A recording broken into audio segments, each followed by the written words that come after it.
আসুন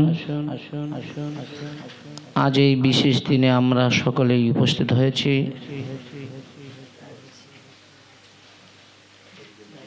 ভগবানের অপ্রাকৃত অমৃত রসসুধা পান করবার প্রয়াস নিয়ে।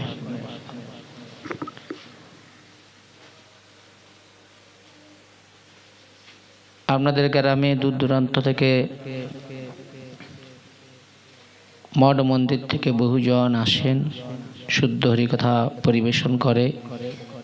আপনারা সেই হরিকথা শ্রবণ করে হরিচরণে আরও আপনাদের প্রীতি ভালোবাসা দিনকে দিন বর্ধিত হোক এই প্রার্থনা রেখে আজকে আমরা ভাগবত মহাপুরাণের সান্নিধ্যে, ভগবানের সান্নিধ্যে, ভগবানের অপ্রাকৃত অমৃত সুধা কথা পান করে আমরা আমাদের এই দুর্লভ মনুষ্য জীবনকে যেন সার্থক করতে পারি।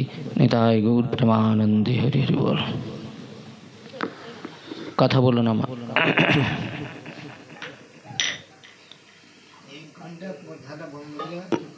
তুমি কথা বলো।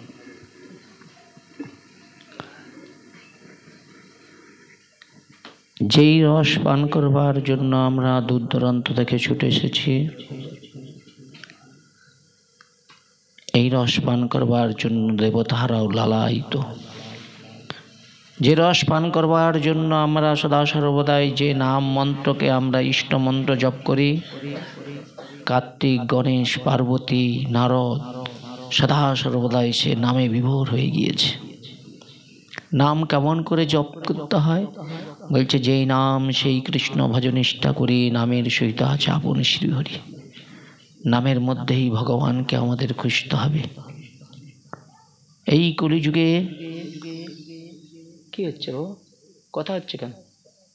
বসুন বাবু, বসুন, আপনারা বসুন, কোনো কথা বলবেন না, ঠিক আছে? খুব মন দিয়ে বসুন। এই কলিযুগে শ্রীমদ্ ভাগবত মহাপুরাণের সান্নিধ্যে আসার একটাই মুখ্য বিষয়, যাতে করে ভাগবত কথা শ্রবণ করতে করতে আমরা যেন ভগবানকে আমাদের হৃদয় মন্দিরে যেন আসন দিতে পারি। ভগবান অনন্ত কোটি বৈকুণ্ঠের মালিক হয়েও তিনি ভক্তের সান্নিধ্য পাওয়ার জন্য, ভক্তের কৃপা পাওয়ার জন্য ভগবান ভক্তের পিছনে পিছনেই ছুটছেন। নাহং তিষ্টামি বৈকুণ্ঠে যুগনং হৃদয় শুভা মদ ভক্ত যত্র গায়ন্তি তত্র তিষ্টামি নারদ। হে নারদ, আমার প্রিয় ভক্ত যখন আমার মহিমা গুণকথা কীর্তন করে আমি সেখানেই উপস্থিত হয়ে থাকি। তাই ভগবান ভক্তকে খুব ভালোই বাসেন। কেমন ভক্ত? ভগবান বললেন, যারা আমার উপাসনা করে আমার কাছে কোনো আকাঙ্ক্ষা করে না, যারা নিষ্কিঞ্চন, যাদের কোনো আকাঙ্ক্ষা নাই, একমাত্রই ভগবানের সুখের জন্য ভক্তি ধর্ম যাজন করে, আমার মতো নয়। বুঝেছেন?